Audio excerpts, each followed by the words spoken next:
Bismillahirrahmanirrahim. Assalamualaikum warahmatullahi wabarakatuh. Baiklah anak-anak sekalian, bagaimana keadaannya? Semoga kita selalu sehat, amin, amin ya rabbal alamin. Nah, kali ini Ibu akan menjelaskan yaitu tentang tematik buku 5 ST1. Dalam video ini Ibu akan menjelaskan dari pembelajaran 1 sampai pembelajaran 3. Nah, sebelum kita mulai belajar, sebaiknya kita berdoa terlebih dahulu. Berdoa dimulai.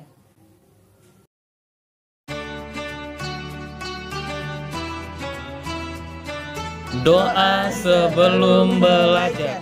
Bismillahirrahmanirrahim. Rabbi zikni ilma warazukni fahma. Amin. Tepuk PPK, Religius, nasionalis, mandiri, gotong royong, integritas. Salam PPK. Salam cerdas, berkarakter, menyenangkan, luar biasa, hebat. Baiklah anak ibu yang di rumah, jangan lupa sholat dan murojaah. Ibu lanjut tema 5 ekosistem. Di sini ibu akan menjelaskan per pembelajaran. Kita buka bukunya halaman 3, yaitu kita lihat di lingkungan sekitar kita banyak beraneka ragam makhluk hidup. Nah, di sini akan kita ketahui yang pertama tujuan kita dalam pembelajaran, yaitu siswa mengetahui manfaat persatuan dan kesatuan. Yang kedua, siswa mengetahui teks non-fiksi. Yang ketiga, siswa dapat mengetahui komponen ekosistem. Yang keempat, siswa dapat mengetahui kondisi geografis Indonesia. Yang kelima, siswa mengetahui tangga nada. Nah, kita lanjut pembelajaran 1, di mana tadi yang kita amati lingkungan sawah atau kolam atau lingkungan di sekitar kita. Itu ada komponen biotik. Komponen biotik adalah komponen makhluk hidup. Itu contohnya yaitu tumbuhan, hewan, manusia, dan mikroorganisme. Pokoknya yang bernyawa atau yang hidup itu disebut komponen biotik. Ini contohnya rusa. Itu merupakan contoh dari komponen biotik. Yang kedua ada komponen abiotik. Komponen abiotik adalah komponen benda mati. Contohnya tanah, air, iklim, kelembapan, cahaya, atau bumi. Nih, contoh abiotik. Ini air salah satunya. Ini contohnya. Nah, anak-anak sekalian bisa membedakan biotik dan abiotik. Biotik itu komponen makhluk hidup itu yang bernyawa, dan komponen abiotik adalah komponen benda mati. Nah, kita lanjut. Komponen pembentuk ekosistem halaman 6, yaitu komponen pembentuk ekosistem. Di sini ekosistem adalah interaksi yang terjadi antara komponen biotik dan abiotik dalam suatu lingkungan. Berarti ekosistem itu semua benda yang berhubungan dengan komponen abiotik dan abiotik. Yang kedua, di sini ada populasi. Apa itu populasi? Populasi adalah kumpulan individu sejenis yang hidup pada suatu daerah dan waktu tertentu. Contohnya, ini kumpulan populasi gajah. Selanjutnya, individu. Apa itu individu? Individu merupakan organisme tunggal. Contohnya seekor tikus, seekor kucing, sebatang pohon jambu, sebatang pohon kelapa, dan seorang manusia. Itu dinamakan individu. Individu itu seseorang. Seekor tikus nih contohnya, seorang manusia. Selanjutnya ada komunitas. Komunitas adalah berbagai populasi yang hidup pada suatu waktu daerah tertentu yang saling berinteraksi dan saling mempengaruhi satu sama lain. Apalagi ini komunitas, yaitu berbagai populasi gitu. Populasi tadi udah kita jelasin, populasi tadi ada populasi gajah.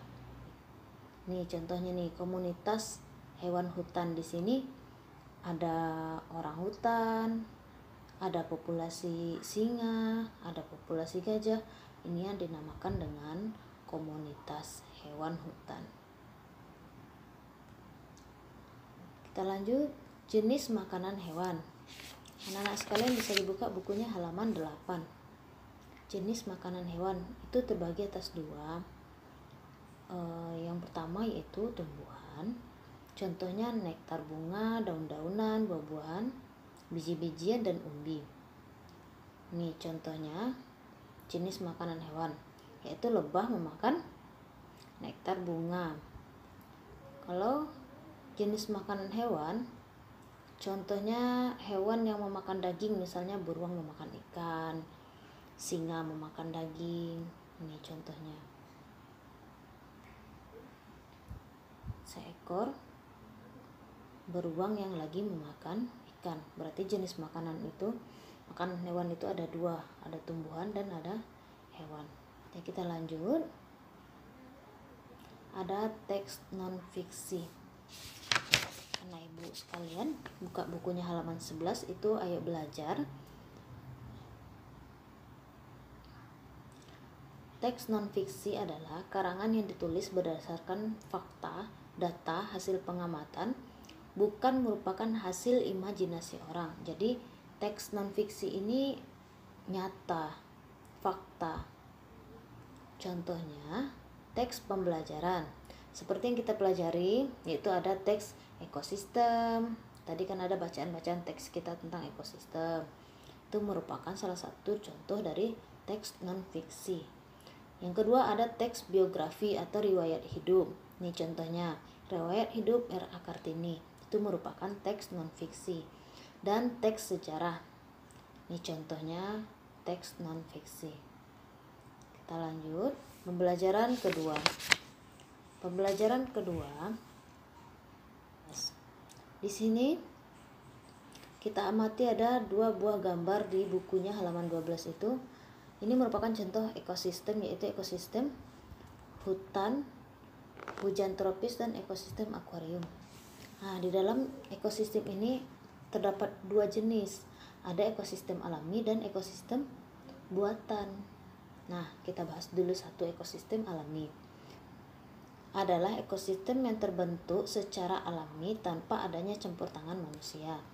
Nah, contohnya seperti apa ekosistem alami ini? Nah, contohnya ekosistem darat, terestrial, dan ekosistem perairan akuatik. Contohnya, ekosistem darat itu seperti padang rumput. Ini merupakan ekosistem padang rumput. Ini alami, tanpa dibuat campur tangan atau tanpa dibuat oleh manusia. Yang kedua, ekosistem perairan. Nah, anak-anak sekalian bisa dilihat ekosistem terumbu karang. Ini sudah ada dan tanpa campur tangan manusia pun ini ekosistemnya alami. Nah, di sini ada ekosistem buatan. Nah, ekosistem buatan ini adalah ekosistem yang sengaja dibuat oleh manusia. Di sini baru manusia membuat. Contohnya ekosistem kolam, akuarium, ekosistem kebun, ekosistem sawah. Nih salah satu contohnya, ekosistem kebun ini dibuat oleh manusia. Jadi diingat, ekosistem itu terbagi atas 2, alami dan buatan. Kita lanjut penggolongan hewan berdasarkan jenis makanannya. Tuh, penggolongan hewan di halaman 15. Penggolongan hewan berdasarkan jenis makanannya ini terbagi atas 3. Yang pertama, herbivora. Herbivora yaitu hewan pemakan tumbuhan. Mana sekalian bisa dibuka bukunya halaman 16. Itu herbivora. Ada contoh di sana, domba termasuk herbivora. Karena domba termasuk hewan pemakan tumbuhan. Nih contoh-contohnya. Tumbuhan itu berupa daun, batang, biji, dan umbi-umbian. Seperti yang sudah kita bahas tadi, jenis makanan itu ada 2, ada tumbuhan dan daging. Tumbuhan di sini ada daun, ada batang, biji-bijian, dan umbi-umbian. Contohnya yaitu hewan yang termasuk herbivora, ada sapi. Yang kedua, burung merpati. Ini makan biji-bijian. Yang ketiga, burung tekukur. Ini juga memakan biji-bijian, ada kuda, jika termasuk ini ada domba. Inilah contoh hewan herbivora. Nah, Ibu bisa juga lihat contoh-contohnya yaitu di halaman 16. Yang kedua, itu hewan karnivora. Karnivora di sini adalah hewan pemakan hewan lainnya atau pemakan daging. Contohnya yaitu yang pertama ada harimau. Yang kedua ada gambar apa ini? Ya, ini burung hantu. Dia juga pemakan hewan lainnya. Yang ketiga contohnya yaitu ada, ini gambar apa? Ini buaya. Oke. Dan yang terakhir ini ular. Ular termasuk hewan karnivora karena dia pemangsa hewan lainnya juga. Next, yang ketiga. Yang ketiga omnivora. Apa itu omnivora? Yaitu hewan pemakan segalanya, baik tumbuhan maupun hewan. Nah, apa saja itu contohnya? Hewan yang pemakan dua-duanya, tumbuhan dimakan, daging pun dimakan. Nah, ini gambar apa? Ya, ayam. Ayam termasuk hewan omnivora karena makan tumbuhan juga, makan daging juga. Yang kedua ada tikus juga. Dan contoh yang ketiga ada bebek. Yang keempat ikan. Nah, itu bisa dilihat di halaman 17. Susunan dan bentuk gigi omnivora yaitu gabungan herbivora dan karnivora karena di sini berfungsi dua-duanya. Dia pemakan tumbuhan dan pemakan hewan. Kita lanjut pembelajaran ketiga. Pembelajaran ketiga, letak astronomis geografis Indonesia.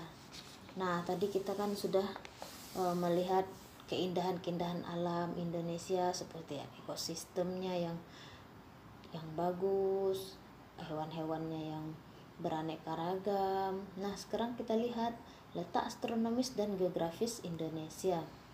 Ini apa namanya? Ya, ini peta Indonesia.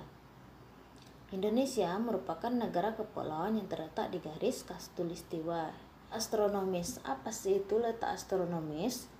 Yaitu letak suatu tempat dilihat dari posisi garis lintang dan garis bujur. Nah, letak astronomis Indonesia yaitu 6 derajat lintang utara sampai dengan 11 derajat lintang selatan dan 95 derajat bujur timur sampai 141 derajat bujur timur. Pengaruh letak astronomis Indonesia berdasarkan garis lintang. Yang pertama, Indonesia berada di kawasan tropis. Yang kedua, Indonesia mengalami 2 kali pergantian musim dan dalam setahun, kemarau dan hujan. Yang ketiga, curah hujan yang tinggi membuat tanah subur. Yang keempat, flora dan fauna juga beraneka ragam. Inilah pengaruh letak astronomis Indonesia berdasarkan garis lintang. Nah, pengaruh letak astronomis berdasarkan garis bujur. Apa pengaruhnya? Yaitu perbagian waktu Indonesia menjadi 3 bagian, yaitu WIT, WITA, dan WIB. WIT, waktu Indonesia Timur, WITA, waktu Indonesia bagian tengah, dan WIB, waktu Indonesia bagian barat. Selanjutnya, letak geografis Indonesia terletak di antara 2 benua dan 2 samudera. Di mana 2 benua tersebut yaitu benua Asia dan Australia, dan 2 samudera tersebut yaitu Samudra Hindia dan Pasifik. Ini kita lanjut halaman 23.